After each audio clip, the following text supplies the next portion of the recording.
Welcome, Tabb Forum Nation. I'm Anthony Parada, CEO at Tabb Group.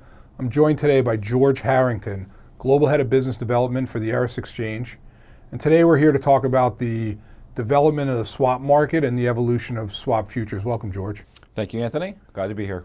So we're 7 years into Dodd-Frank now, and we've seen a lot of changes in the OTC swap market. Absolutely. Not the least of which is the growth of electronic trading and standardization of products. Right. And really, I guess the question we're going to have is, let's walk through that a little bit, but then where are we going to end up? What's the vision for the future as all these things come together? So why don't you talk a little bit about how you've seen the OTC swap market develop over the last several years? Sure.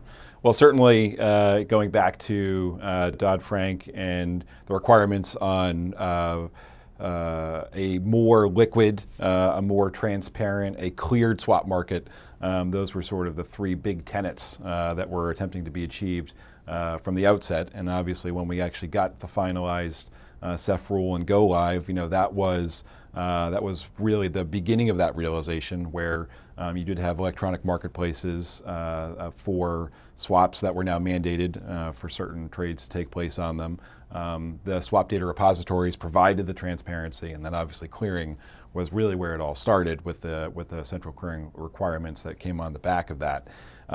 From that time, or since that time rather, the market has become a more electronic place.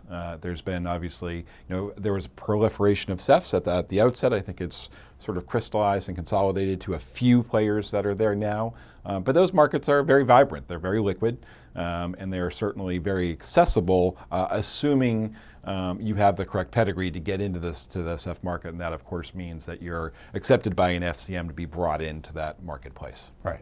So some of the things we've seen is obviously there's still a bifurcation in the marketplace. The client-to-dealer business has been concentrated around two particular CEFs, and it's become predominantly electronic with respect to the business that's getting done on it.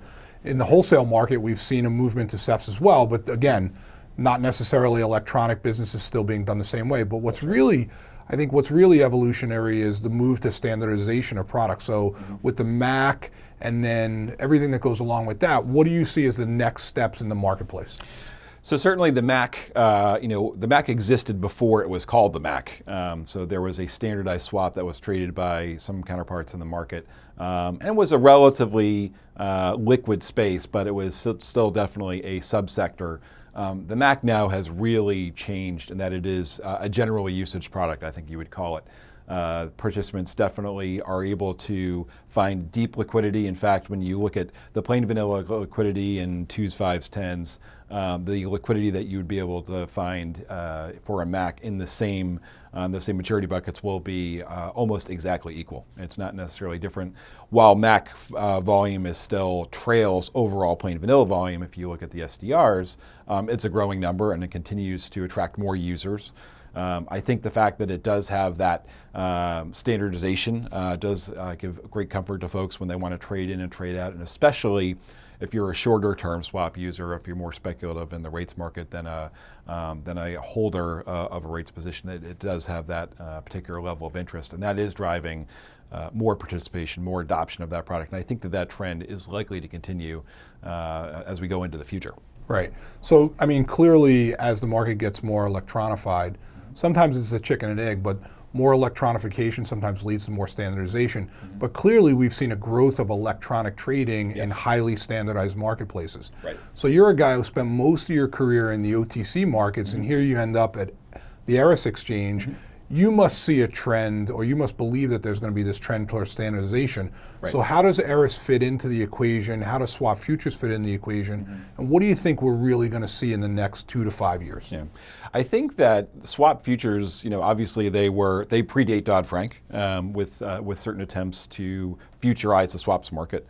And many of those attempts, started and failed mainly because they weren't able to attract or garner enough liquidity around them. That now is something that is really starting to change, mainly because of the fact that there are some of the traditional liquidity players that do see the benefit of the swap future. I think the concerns over if I enter the swap futures business, it will cannibalize my swap business has really started to fade away. And also, I think as you look at the market as a whole, the opportunity in plain vanilla swaps or in max swaps from a market making standpoint is certainly not what it used to be. The market is very, very tight. The capital requirements, especially as the Basel requirements start to kick in, are very, very heavy. And therefore, both in the client to dealer and in the inter-dealer markets, there is absolutely a demand for swap futures. And that's why you've seen open interest, you've seen average daily volume, you've seen available liquidity really start to blossom. So throw some meat around, and people love meat around the numbers. So what is the open interest these days in swaps? What's the standing resting liquidity in the marketplace? So just speaking about Eris particularly, it's just short of 20 billion in open interest today, and that's spread very much across the curve. But in the real liquid points, 2s, 5s, 10s, the average order books will have throughout the day around 2.5 to 3 billion in total available liquidity that's there, and that does stretch out into some of the less liquid points, 3s, 7s, 30s, for example. But there will be order books present there as well, and that's where, putting my my old OTC hat on for just a moment, that was a point of major frustration, that there had been a lot of demand for order book style trading of swaps. In credit, obviously, that has started, and that is available in the CEFs today. But that really didn't migrate for one reason or another into order books on CEFs for either MAC or plain vanilla swaps.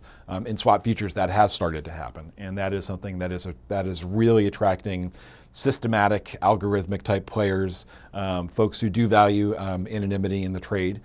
Certain folks obviously don't. They're happy with name disclosure. They like RFQ because they believe they get strong service from that. But any folks who do like that algo style, they do see the value of the order book trade that swap futures offers, and that is really what's driving demand as we start to see the OTC players enter the market. Up to date, what's really happened is that non-traditional swap players who are doing hedging with U.S. Treasury, cash treasuries, or Treasury futures, or euro dollars, or some sort of a bundle, now have availability to basically mirror the swap with the swap future, achieve all those benefits without having the mismatches that will often occur when you're using a future product, or a traditional future product, I should say.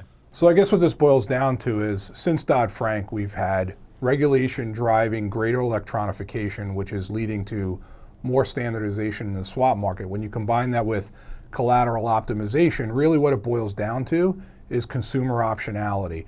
And now what we're seeing for the first time is in the numbers, swap futures are actually starting to prove to be some sort of value for at least a segment of the market now that could only grow moving forward. So I want to thank George Harrington from the Eris Exchange for being with us. I'm Anthony Parada, CEO of Tabb Group, and we'll see you again next time.